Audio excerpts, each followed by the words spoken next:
Chicago rapper Noname has dropped her first interview in over 3 years. It's really been that long since we heard her last on the Trevor Noah Daily Show or on Desus and Mero. But capitalism, free Palestine.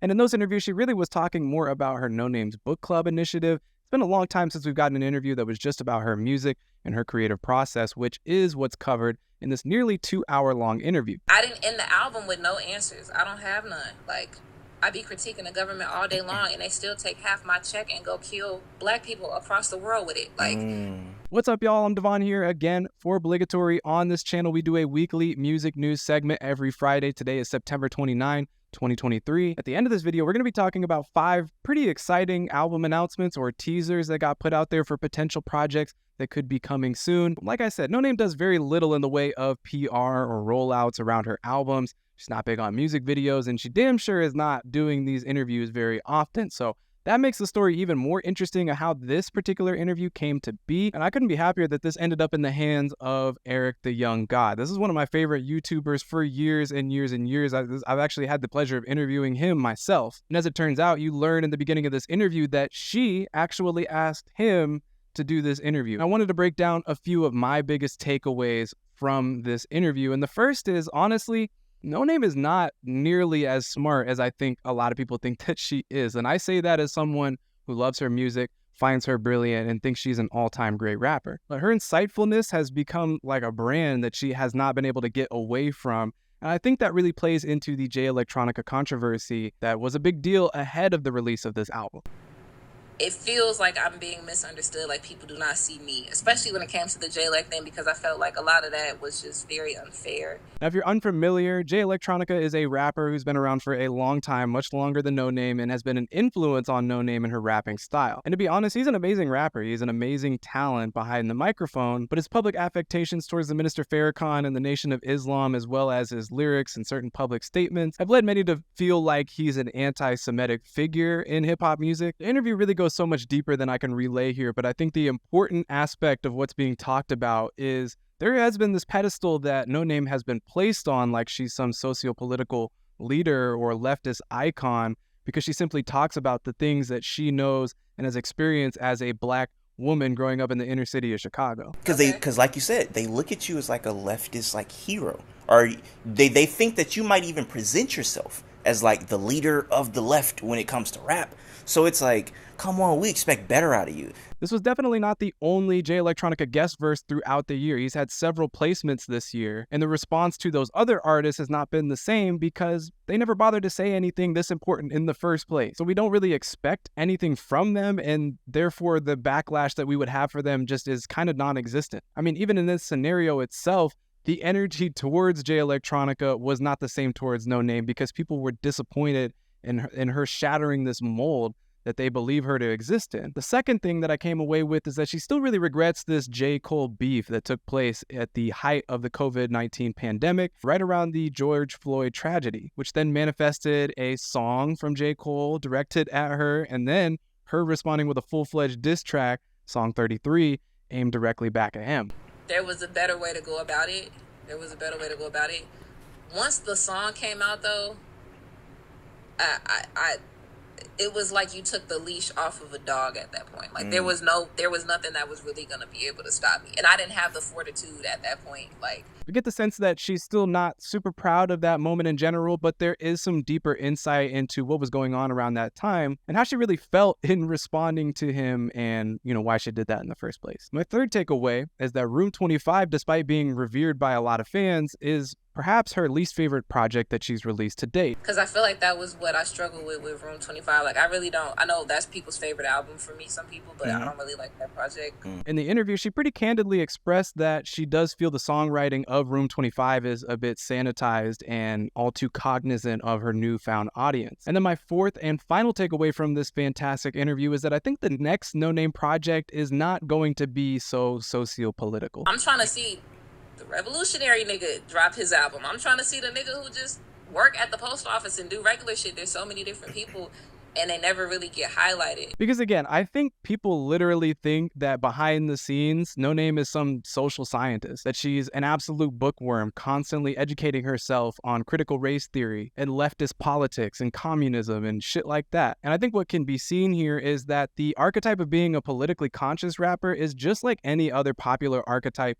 in music. It all relates back to Black trauma sells. So whether you're the politically active rapper and people want to hear your most heartbreaking stories like Kendrick or Noname, or you're a violent drug dealing persona like a West Side Gun, or you're a drug addict, a drug abuser like Future, and if you're Sexy Red, then people are only going to know you as the sexually liberated rapper with hoe anthems. And it's very hard to jump outside of those archetypes and to continue to have the success that got you there in the first place. Really, the reason that you made the music is not the reason why people are consuming the music, and that's the problem. Next after that, you might have seen that Kanye West has had a flood of leaks come out this week. A ton of Kanye West music that was not out previously is floating out there on the internet right now. Most notably, a follow-up, a sequel to his Jesus is King gospel album that did win a Grammy. Jesus is King 2 is a follow-up project that he did with Dr. Dre, and this isn't just a leak that sounds like any normal leak. This is a very polished and basically almost finished album. Now, I haven't listened to it, and I probably won't unless it actually comes out. But from what I'm hearing, it still has that gospel tone of things and does feature A$AP Ferg, Travis Scott, Dr. Dre himself, Anderson .Paak, Ty Dolla $ign, and Eminem. And then along with that, it's a bunch of other stuff too, an alternate version of Donda, even though I know we have several versions of Donda to this point. And then several individual leaked tracks, like one with Pusha T, a track produced by Q-Tip, and then multiple visual projects as well, like alternate music videos, documentary footage, and visual album stuff. And it has also recently been reported that Kanye West is working on new music, which shouldn't come as a surprise, but maybe he'll be putting out a solo project here pretty soon as well. It's been my belief that we should probably get excited about some new artists sometime soon. Usher has been announced for the 2024 Super Bowl halftime show, which is an epic validation for one of R&B's modern pillars. Now, if you're like me, you love him all the way back to the My Way era, early smooth 90s and early 2000s R&B that he was very popular for at the beginning, and has really had a lot of staying power over the years. The 25th anniversary of his My Way album was a huge success. His NPR concert that he did for that same anniversary was huge as well. But he also has a lot of pop and top 40 bangers that a Super Bowl crowd is going to recognize. Songs like DJ Got Us Falling in Love, Oh My God, the song with David Guetta, and then of course, Yeah is an all-time, highly recognizable banger. So I think he's going to pretty easily shut it down this time around. If you recall, he was actually a guest on the Black Eyed Peas Super Bowl halftime show, which is one of the not so great ones, but his segment of it is very good. Recently, if you notice, it seems like they've been leaning into the more hip-hop adjacent acts, most recently with Rihanna, and then before that, they had the whole Snoop and Dre, Mary J. Blige, Kendrick Lamar, and 50 Cent show. They had The Weeknd on recently, and now Usher, so, we in here. We in here, for real. Next up, we got a couple very interesting music business-related stories, the first being Live Nation, the parent company of Ticketmaster, announcing that they'll be waiving the merch cut fees that they typically take out of artists' touring budget. Now, if you didn't already know this, when you go and pay for your vinyl or a sweater at the merch table at a concert you went to,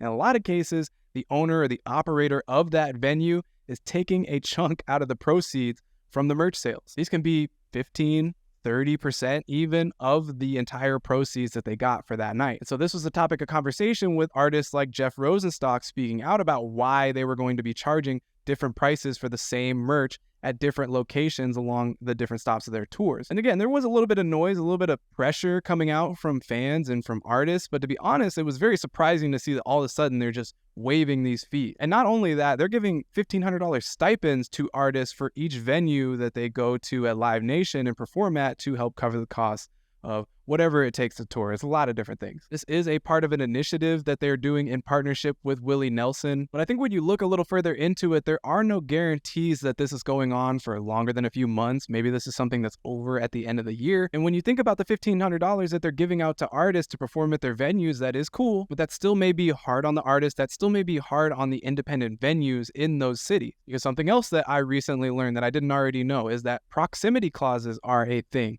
When you perform at Live Nation venues or many venues, you sign a contract saying that you're not going to perform within a certain mile radius of that venue, which could be states of distance. So again, good on them for doing artists a solid. Not sure how legitimately artist-friendly or artist-first this is going to be in the long run. I just thought a lot of people were surprised by this, and I don't think everybody is getting the full messaging behind it, even if at its face, it is a pretty decent and cool thing. And then Bandcamp, we have some Bandcamp related news. And if you recall, Epic Games, who is the developer of games like Fortnite and Gears of War, purchased Bandcamp, which right there was kind of a weird acquisition. I didn't really get it. Wasn't really sure what that would mean for Bandcamp or what it would mean for Epic Games. Well, they are already selling it to another company at this point.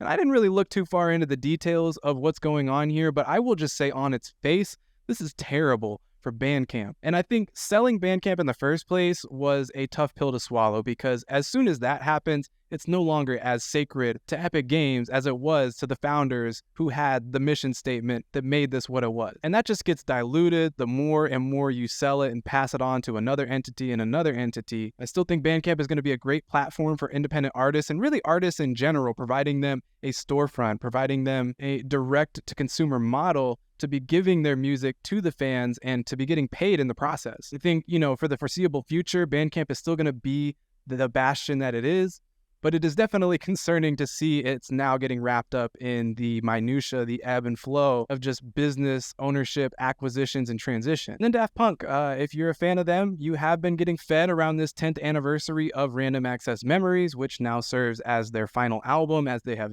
recently split up and are no longer making music together. Recently, they released a 10th anniversary edition of the album, and then several outtakes have been released in different capacities as well. There's a documentary out on YouTube about it. And now all of a sudden, we are getting the announcement that a drumless version of Random Access Memories is on the way. Now, when they say drumless, of course, we are not talking about lo-fi hip-hop drumless production like from Alchemist or Nicholas Craven and Boldy James. We're just talking about a percussionless version of Random Access Memories. There's a single out now for the song Within, which was already a ballad, so this fits for the mold, but I'm very interested to see what a song like Get Lucky is going to sound like without any drums or percussion. And then Krayzie Bone of Bone Thugs and Harmony, we got to send all peace and love to him and his family.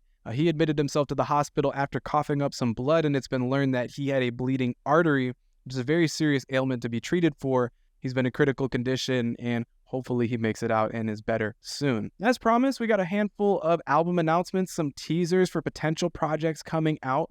5 really honestly pretty exciting ones that all were announced this week. First, we got King Gizzard and the Lizard Wizard announcing their 25th album, The Silver Chord, is set to come out October 27th. And then if you're like me and you're a Griselda head, you'll be really pleased to know that Westside Gunn is announcing his And Then You Pray For Me album coming in a couple weeks here on October 13. And already we're hearing about features from JID, Denzel Curry, The RZA, Rick Ross, Jeezy, and of course, all our Griselda guys. Then it seems like the underground New Jersey rapper Mike is coming out with a new project very soon as well, even though he just dropped a project with Wiki and The Alchemist. Even though that one seemed like it had been in the vault for a long time, now we're getting the full-fledged Mike solo album here very soon. I believe it's going to be called Burning Desire. There's a website, burningdesire1998.com. You can go check out, hear a snippet. If you were a fan of the Boy Genius album that released earlier this year, then you are getting 4 more new songs and an EP they'll be dropping soon titled The Rest. And then MGMT is all of a sudden teasing potentially a new record. They posted a picture of a test pressing of a vinyl with a banana on it, and they wrote this weird phrase, Elf of Soils, that doesn't really make any sense, and they posted that to their Reddit page. Well, fans have been speculating that maybe the Elf of Soils thing is an anagram for the real title of the album. I saw someone say Loss of Life could be the title. Literally no clue, no idea, not going to spend time speculating on that. But all of a sudden, it seems like maybe we're getting some MGMT in 2024, possibly. Now, if you're excited about those albums, we got plenty more on the way that are going to be great. Even just next week is going to be a really solid week with Earl Sweatshirt and The Alchemist finally releasing Voir Dire to all streaming services when it was originally just released to one exclusive streaming service. Also, it's going to be having 3 new songs placed into the track list in place of some ones that were just on the original streaming version.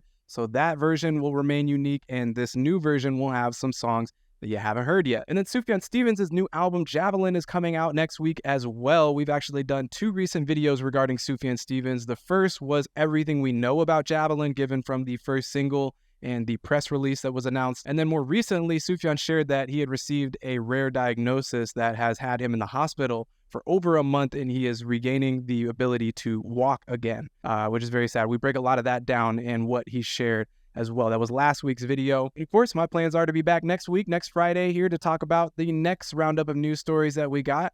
I appreciate you watching to the end of this video, and we will certainly be back seeing y'all again very soon. Thanks for watching. Holla at your boy. Peace out.